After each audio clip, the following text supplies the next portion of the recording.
This video is only made for videographers, for filmmakers, and not for photographers. So if you are willing to start your journey in videography, in filmmaking, in vlogging, and doing some content for YouTube, for social platforms, so this video is for you. Stay tuned.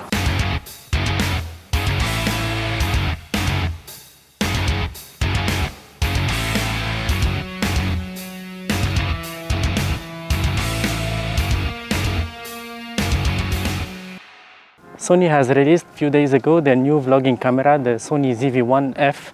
In this video, I'm going to talk a little bit about some specs, about what I see interesting in this camera, and whether I will buy it or not, whether I will replace my Sony ZV1 with it or not, or whether it's a good upgrade from the Sony ZV1 to the Sony ZV1F. As you know, I fell in love a few months ago in Sony systems, so I got the Sony ZV1 to start vlogging, to start doing some B-rolls and some daily rushes.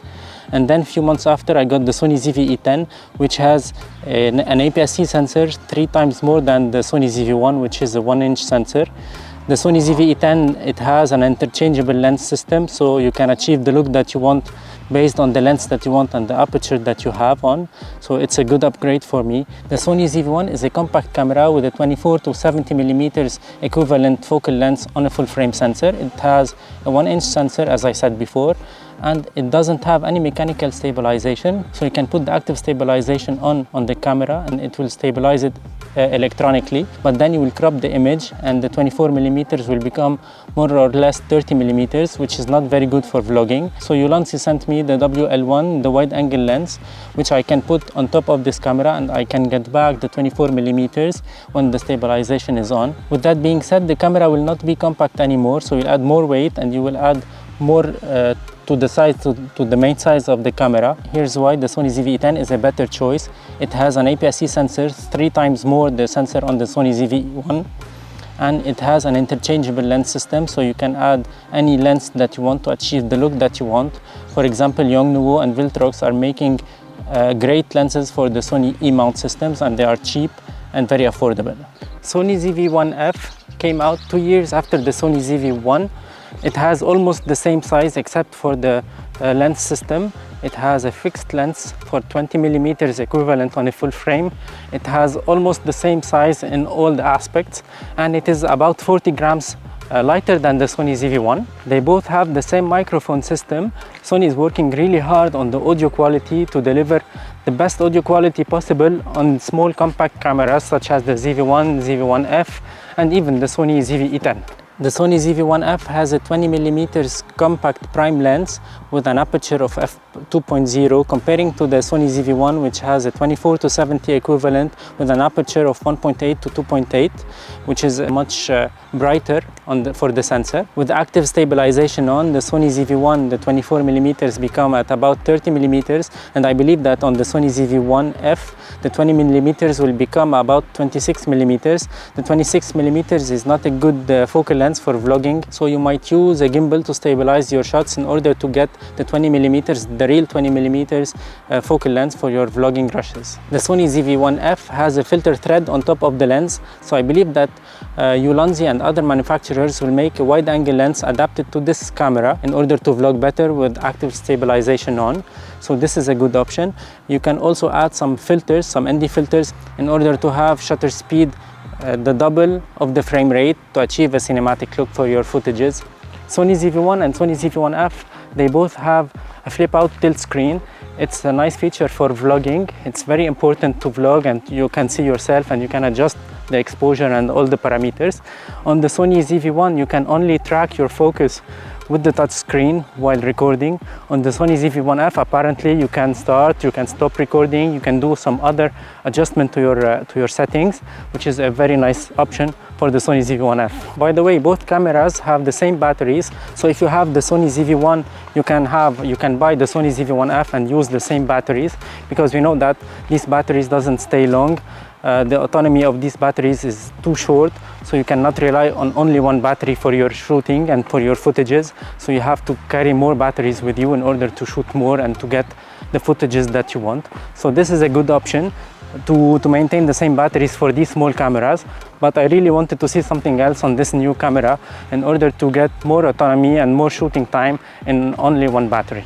Both cameras can shoot in 4K 30 frames per second, and both cameras can do slow motion at different frame rates. On the Sony ZV1 and on the Sony ZV1F, the slow motion reduces the quality of the footages, and you won't be shooting at 4K. It will be more or less 1080 or even 960p, which is not very useful for me. To be honest, I don't like the footages in slow motion coming out from the Sony ZV1. So when I want to do some B-rolls in slow motion, I use the Fujifilm X-T4 or the Nikon Z6 II that I have. The Sony ZV1 has a bigger advantage comparing to the Sony ZV1F. On the ZV1 we have a built-in ND filter. Now I'm using the Sony ZV1 with ND on. It's really helpful in order to achieve a better look for outdoor footages on a bright day such as now.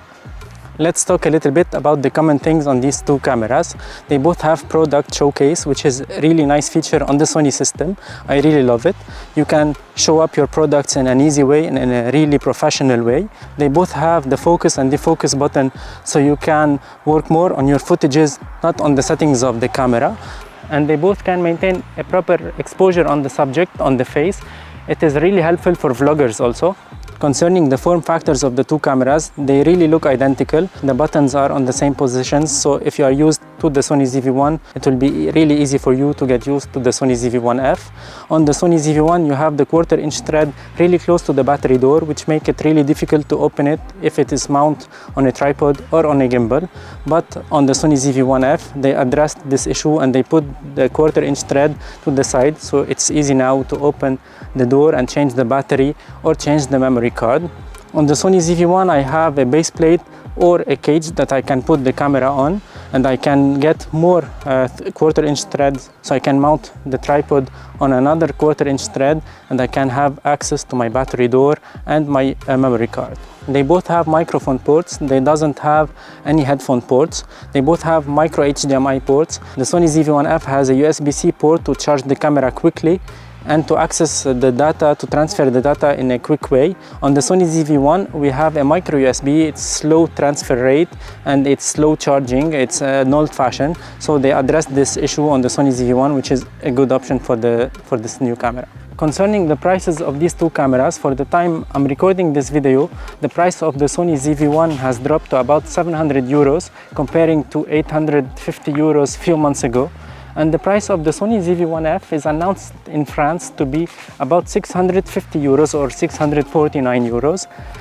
So there is only 50 euros difference between the two cameras. I was really waiting for some good replacement for the Sony ZV1, and the ZV1F doesn't look that interesting for me.